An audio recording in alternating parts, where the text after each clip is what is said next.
jóvenes, el día de hoy vamos a comenzar con otro tema de biología llamado las interacciones depredador-presa. Comenzamos. Bueno, vamos a recordar un poco lo que vimos la clase pasada. No sé si recuerdan esta pirámide sobre la distribución de energía en una cadena trófica. Las cadenas tróficas son interacciones que se van a llevar entre organismos de diferentes niveles. Recuerden, vimos los organismos productores, que son las plantas. Después las plantas van a servir como alimento de los organismos herbívoros primarios. Después los herbívoros primarios van a servir de alimento para los depredadores primarios, y los depredadores primarios serán alimento de los depredadores secundarios. Y tanto los heterótrofos de este nivel como los autótrofos, las plantas, serán consumidos por los descomponedores. Y todo este proceso de interacciones, recuerden, va a producir energía que ayudará a mantener en equilibrio al ecosistema. Continuamos. Muy bien, ahora recordemos que el ecosistema necesita energía para mantenerse en equilibrio.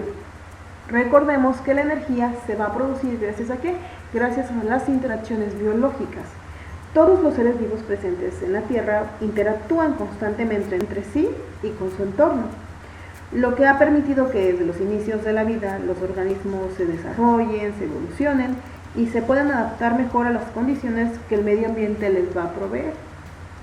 Entonces vamos a poder definir que una interacción biológica son todas las relaciones que se van a dar entre los organismos en un ecosistema. Y todas las relaciones entre los organismos se van a considerar simbiosis.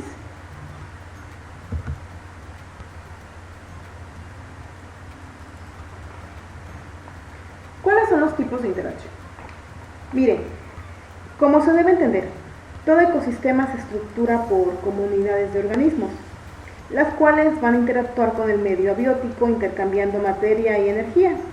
Por lo anterior, es necesario que se comprendan los tipos de interacciones que practican estos organismos para lograr ¿qué? Para lograr la organización y la estabilidad de nuestros ecosistemas. La importancia de las interacciones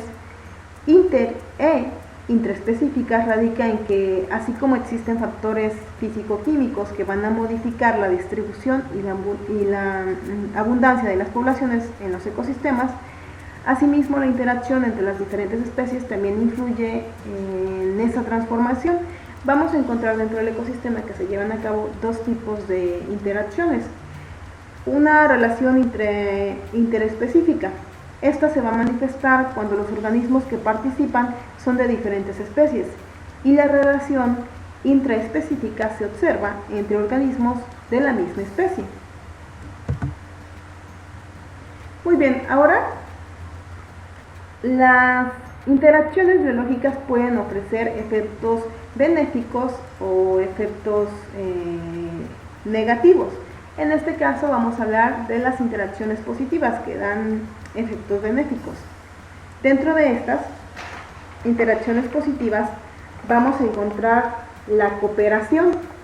La cooperación sucede cuando dos especies interactuantes se van a beneficiar y la interacción es opcional, es decir, que cada especie será capaz de sobrevivir independientemente, pero la interacción cooperativa les va a permitir el aumento de la tasa de crecimiento de ambas especies.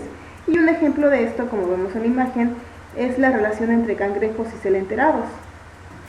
En este caso, los celenterados le van a servir al cangrejo como camuflaje para ubicarse en la parte superior del cangrejo. Cuando éste obtiene alimento, los celenterados aprovechan el resto y por lo tanto también se alimentan. Siguiente interacción es el mutualismo. En esta variante ambas especies se benefician y son muy dependientes una de la otra. Ejemplo de esto serían los, como se ven en la imagen, los protozoarios degradadores de celulosa, que se localizan en el intestino de las polillas, que se encargan de comer la madera. Estas polillas comen madera, y si estos protozoarios que viven en su intestino no estuvieran ahí, pues pudieran digerir la celulosa de la madera. Siguiente interacción es el comensalismo. Durante esta interacción de dos especies, una de ellas se va a beneficiar. La que se beneficia se llama comensal y la otra, que es el hospedero, no resulta afectada como consecuencia del beneficio de la primera. Generalmente el comensalismo es necesario para la supervivencia de las especies o de la especie comensal. Y un caso típico, un ejemplo que podemos ver aquí ilustrado al respecto sería, como vemos en la imagen, la asociación entre los tiburones y el pez rémora. El pez rémora se prende del vientre del tiburón y el tiburón lo transporta y obtiene para su propio sustento los restos de la comida de este. Bien, ahora vamos con las interacciones negativas. Y recuerden que dijimos que las interacciones negativas son aquellas que nos dan resultados negativos. Dentro de estas vamos a encontrar la competencia y el amensalismo. Este fenómeno va a ocurrir cuando el espacio se limita y el alimento escasea, orientando a los organismos a luchar o a competir por ello. La competencia intra específica va a contribuir a la supervivencia de los mejores individuos. Sin embargo, en la competencia intra de misma especie e inter de diferente especie, aparece la exclusión competitiva, es decir, en donde dos especies, al competir por el mismo recurso, una de ellas logra excluir a la segunda, y dentro de la competencia existe una variable llamada amensalismo. En el amensalismo, una especie va a inhibir el crecimiento y la supervivencia de otra, pero permanecen sin ser afectadas. La especie que es inhibida recibe el nombre de amensal. Como ejemplo ilustrativo de esta interacción podemos encontrar el crecimiento de los árboles en un bosque. Este crecimiento, a veces en los bosques, como se ve en la imagen, llegan a formar un techo denso de ramas y hojas, y las especies vegetales que viven en el piso no reciben la luz solar suficiente y empiezan a declinar su crecimiento, su reproducción y supervivencia hasta inhibirse. Vamos con la siguiente interacción. Es parasitismo. Esta se produce cuando en la interacción de dos especies, una de ellas, llamada el parásito, se nutre a sí misma a expensas de la otra, llamada el huésped. El parasitismo es indispensable para la especie parásita y en ciertas ocasiones este tipo de interacción indirectamente ocasiona la muerte del huésped. Algunos ejemplos, como podemos ver en la imagen, de parasitismo es el de los seres humanos, que somos huéspedes de parásitos intestinales, como de protozoarios, de ácaros y algunas veces de insectos. Y tenemos la depredación, otra interacción. Esta es una interacción donde una especie llamada depredador ataca, atrapa, mata y se alimenta de otra especie llamada presa.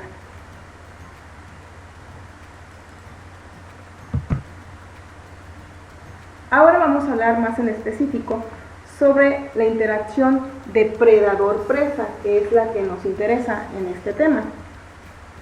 Miren, la depredación es la relación, como ya mencioné, en la que una especie animal, el depredador, mata y come individuos de otra especie animal que van a ser sus presas. Las especies depredadoras se van a beneficiar de esta interacción, mientras que las especies que son presas se ven perjudicadas. Y vamos a encontrar dos tipos de depredadores: los oportunistas. Este depredador, el oportunista, es el que pierde menos tiempo en capturar su alimento porque elige cualquier presa que sea parte de su dieta. O sea, estos no son tan selectivos al momento de elegir una presa. Y un ejemplo, como podemos ver aquí en la presentación, un ejemplo de esto es de depredador oportunista es el zorro culpeo.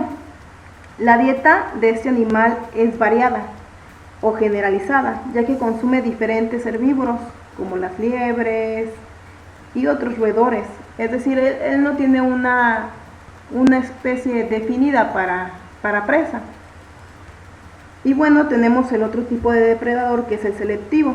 Este sí gasta mucho tiempo en buscar su alimento, porque elige aquellas presas que le van a dar mayor ganancia energética y posee una dieta más especializada.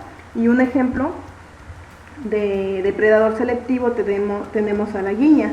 Este es un felino y este se alimenta principalmente de pequeños roedores que viven en los árboles. Los depredadores, para poder atrapar a sus presas, han desarrollado muchas técnicas que les implican un gasto mayor o menor de energía y tiempo. Entre algunas de las técnicas de caza que utilizan se encuentran la emboscada, el acecho y la persecución. Pero, al igual que los depredadores, las especies que son presas también poseen diferentes mecanismos o estrategias que les permiten evitar ser el alimento de otros. Y los más comunes que tienen las presas, como los mecanismos de defensa de las presas, son el esconderse, escapar, ya sea volando, corriendo o nadando, cuando están en presencia del depredador. Y algunas otras han desarrollado otros mecanismos más especializados, como el ataque en grupo, el camuflaje, ciertas adaptaciones, entre muchas otras cosas más. Bueno, esto sería todo con relación al tema depredador-presa. Ya saben, si tienen alguna duda, me pueden escribir en la plataforma, que yo estaré ahí para poderlos apoyar en lo que necesiten. Nos vemos hasta la siguiente sesión.